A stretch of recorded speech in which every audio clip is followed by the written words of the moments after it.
ಗಿಲ್ಲೆಸುಗೂರು ಹೋಬಳಿಯನ್ನು ತಾಲೂಕು ಕೇಂದ್ರವನ್ನಾಗಿ ಮಾಡಬೇಕು ಎಂದು ಗಿಲ್ಲೆಸುಗೂರು ಹೋಬಳಿ ಗ್ರಾಮಸ್ಥರು ಜಿಲ್ಲಾಧಿಕಾರಿ ಕಚೇರಿ ಅಧಿಕಾರಿಗೆ ಮನವಿ ಸಲ್ಲಿಸಿದರು. ಗಿಲ್ಲೆಸುಗೂರು ಹೋಬಳಿ ವ್ಯಾಪ್ತಿಯಲ್ಲಿ 14ರಿಂದ 15 ಗ್ರಾಮ ಪಂಚಾಯಿತಿಗಳು ಬರುತ್ತಿದ್ದು, ಗಿಲ್ಲೆಸುಗೂರು ಪ್ರವಾಸಿ ತಾಣವಾಗಿದೆ ಹಾಗೂ ಅಕ್ಕಪಕ್ಕದಲ್ಲಿ ಮಂತ್ರಾಲಯ ಮತ್ತು ಪಂಚಮುಖಿ, ಬಿಚ್ಚಾಲಿ, ಬೃಂದಾವನ ದೇವಸ್ಥಾನಗಳಿದ್ದು, ಈ ಪ್ರದೇಶವು ಪ್ರವಾಸಿ ತಾಣವಾಗಿ ಗುರುತಿಸಿಕೊಂಡಿದೆ ಎಂದರು. ಈ ಪ್ರದೇಶದಲ್ಲಿ ನೀರಿನ ಸೌಲಭ್ಯ ಮತ್ತು ರಾಷ್ಟ್ರೀಯ ಹೆದ್ದಾರಿ ಪಕ್ಕದಲ್ಲಿ ಇರುವ ಬಿ ಹನುಮಾಪುರ ಗ್ರಾಮದ ರೈಲ್ವೆ ಸ್ಟೇಷನ್ ಇರುವುದರಿಂದ ನಿರ್ಮಿಸಲು ಸೂಕ್ತವಾಗಿರುತ್ತದೆ. ಕಾರ್ಖಾನೆಗಳು ಬೆಂಗಳೂರಿಗೆ ಹೋಗುವ ಹೆದ್ದಾರಿ ವ್ಯವಸ್ಥೆ ಇರುತ್ತದೆ. ಪಿಡಬ್ಲ್ಯೂಡಿ ಶಾಖೆ ಇರುವ ತಾಣವಾಗಿದೆ. ಪ್ರತಿ ಭಾನುವಾರದಂದು ನಡೆಯುವ ಸಂತೆಗೆ ಸುಮಾರು 40ರಿಂದ 50 ಹಳ್ಳಿಗಳ ಜನ ಬಂದು ಸೇರುತ್ತಾರೆ ಎಂದು ತಿಳಿಸಿದರು. ಗಡಿನಾಡು ಪ್ರದೇಶ ಆದುದರಿಂದ ತಾಲೂಕು ಮಾಡಿದರೆ ಹೆಚ್ಚಿನ ಅಭಿವೃದ್ಧಿ ಆಗುವ ಸಂಭವವಿದೆ.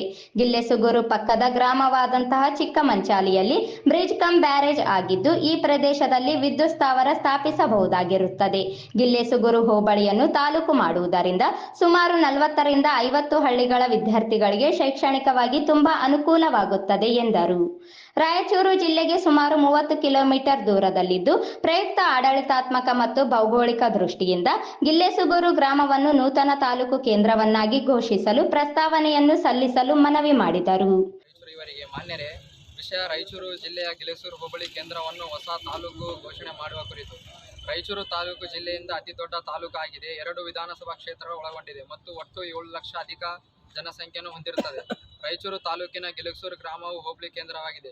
ಗಿಲ್ಲೆಸುಗೂರು ಹೋಬಳಿಯು ವ್ಯಾಪ್ತಿಯ ಗ್ರಾಮಕ್ಕೆ ರಾಯಚೂರು ತಾಲೂಕು ಕೇಂದ್ರವು 30ರಿಂದ 40 ಕಿಲೋಮೀಟರ್ ದೂರದಲ್ಲಿದೆ.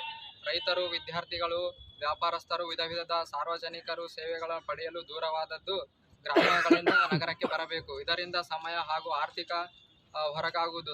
ಸರಿಯಾದ ಸಮಯಕ್ಕೆ ಸಾರ್ವಜನಿಕರ ಸೌಲಭ್ಯವನ್ನು ದೊರಕುತ್ತಿಲ್ಲ. ಈ ಕುರಿತು ಗಿಲ್ಲೆಸುಗೂರು ಹೋಬಳಿಯ ತಾಲೂಕು ಮಾಡುವಂತೆ 2009-8 ಸಾಲಿನಲ್ಲಿ ಮಾಜಿ ಸಚಿವರಾದ ಮಾನ್ಯ ಸುರೇಂದ್ರ ಕಸ್ಬೆ ಇವರ ನೇತೃತ್ವದಲ್ಲಿ ಅತಿ ದೊಡ್ಡ ಮಟ್ಟದ ಹೋರಾಟ ಮಾಡಿರುತ್ತಾರೆ. ಕಾರಣಕ್ಕೆ ರಾಯಚೂರು ಜಿಲ್ಲೆ ಅನುಕೂಲವಾಗಿದೆ ಹಾಗೂ ಈ ಭಾಗದ ಜನರಿಗೆ ಬಹುದಿನಗಳ ಬೇಡಿಕೆ ಆಗಿರುತ್ತದೆ. ಈ ಕುರಿತು ನಾವುಗಳು ಸುಮಾರು 16 ವರ್ಷಗಳಿಂದ ಈ ಸಂದರ್ಭದಲ್ಲಿ ನಿಧಿರಾವ್ ಕಸ್ಬೆ, ಅಂಜುಮ್ ಬೇಗಂ, ಚಂದ್ರಶೇಖರ್, ಅಕ್ಬರ್, ಕೆ ನಾಗರಾಜ್, ರಾಜು, ವೀರೇಶ್, ತಾಯಪ್ಪ, ಈಶ್ವರ್, ನವೀನ್ ಕುಮಾರ್, ಉದಯ್, ದಿಲೀಪ್ ಸೇರಿದಂತೆ ಅನೇಕರಿದ್ದರು.